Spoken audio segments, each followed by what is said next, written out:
থানায়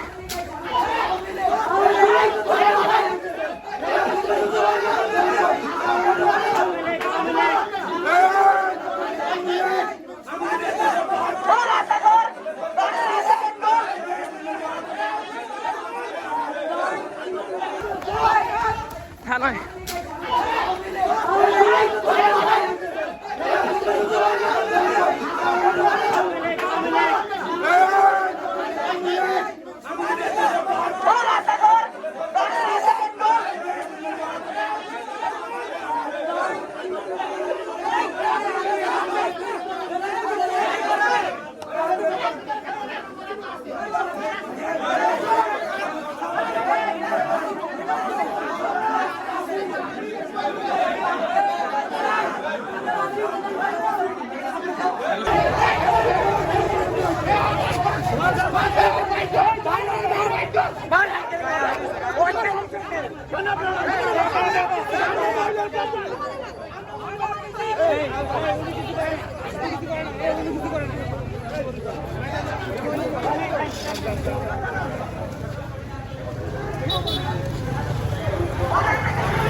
দর্শক দেখছেন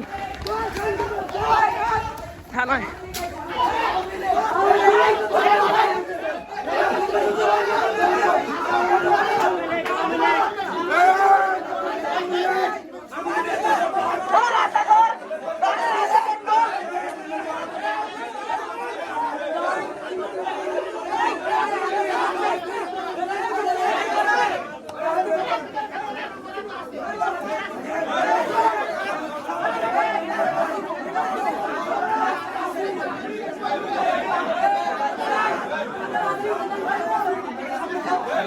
যেমন দেখছেন যে যারা জুলাইয়ে আহত হয়েছিল তারা সে শাহবাগে যে চত্বরটি রয়েছে সেই চত্বরটি অবরোধ করে এবং যারা অবরোধ করে তার কারণে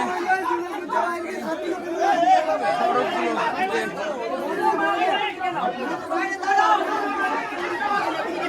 আমরা যেমন দেখছি যে মোটরসাইকেল চালক বা রিক্সা চালকরা এই সড়ক দিয়ে প্রবেশ করতে চায় এবং পরবর্তীতে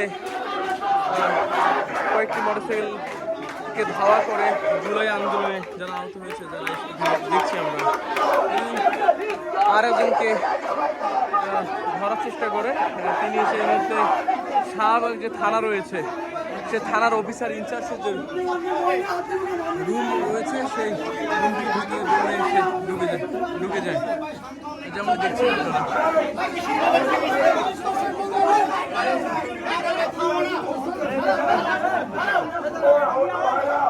প্রোগ্রাম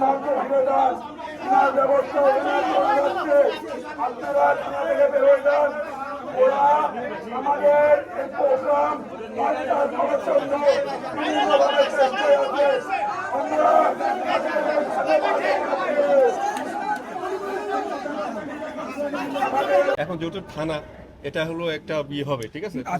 আপনারা দেখতে পাচ্ছেন যে আপনারা কিন্তু জানেন যে গত বৃহস্পতিবারের দিন থেকে এই আন্দোলন চলছে, কিন্তু তারা উঠে গেল, আহতরা উঠি নাই।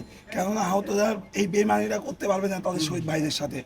এখন দ্বিতীয় পয়েন্ট হচ্ছে আমরা যতগুলো আহত এখানে ছিলাম আসি থাকবো, এটা ঠিক, এটা আপনারা জানেন, কিন্তু জনসাধারণের এমনি চলার স্বার্থে আমরা কোনো রকম বাধা দিচ্ছি না।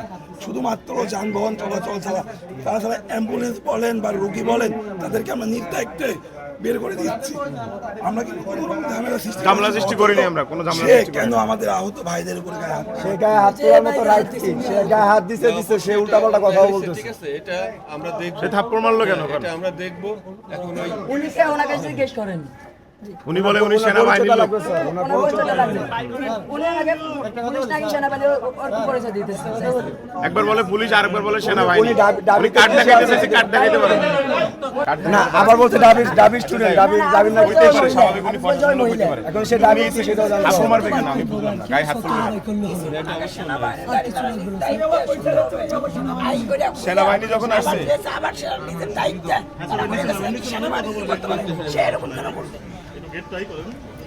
সেনাবাহিনী গাড়ি আসছে না, ভদ্রভাবে ব্যবহার করছি না, ওরা চলে গেছে। কথা কিন্তু এখানে একটাই থাকছে যে কোনো মানুষ মানে কোনো রকম উনি একটা রিক্সা করে আসছিল এসে উনি বলছে এটা ছেড়ে দিতে। আমরা বলছি যে না, এটা শুধু রোগীদের জন্য ছাড়া হয়, অন্য লোকদের জন্য ছাড়া হয় না।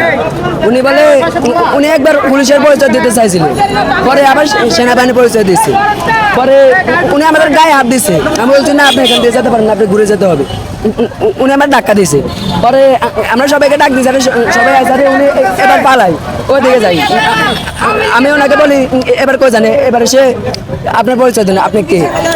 তারপর দৌড়ে গিয়ে উনি এসআর রুমে ঢুকে গেছে। এখন পুলিশ বলছে ওর পরিচয় বের করে। আচ্ছা, মারামারিটা কেন লাগছিল এখানে? মারামারিটা লাগছিল, উনি বলছে উনি পুলিশের পরিচয় দিয়ে ভিতরে ঢুকতে চেয়েছিল।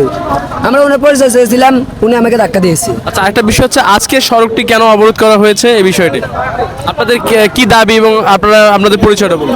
আমাদের জুলাই যোদ্ধাদের জুলাই সনদ দিতে হবে। আওয়ামী লীগ পুরোপুরি নিষিদ্ধ করতে হবে। আওয়ামী লীগ তো নিষিদ্ধ করে না, আওয়ামী লীগের কার্যক্রম নিষিদ্ধ করেছে। আর আমাদের চিকিৎসার দায়িত্ব নিতে হবে। আজকে যদি আপনারা আজকে এখানে কত সময় থাকবেন বা পরবর্তী আমাদের পদক্ষেপ? দাবি না মানা পর্যন্ত আমরা এখানে থাকবো। দাবি না মানা পর্যন্ত আমরা এখান থেকে যাবো না।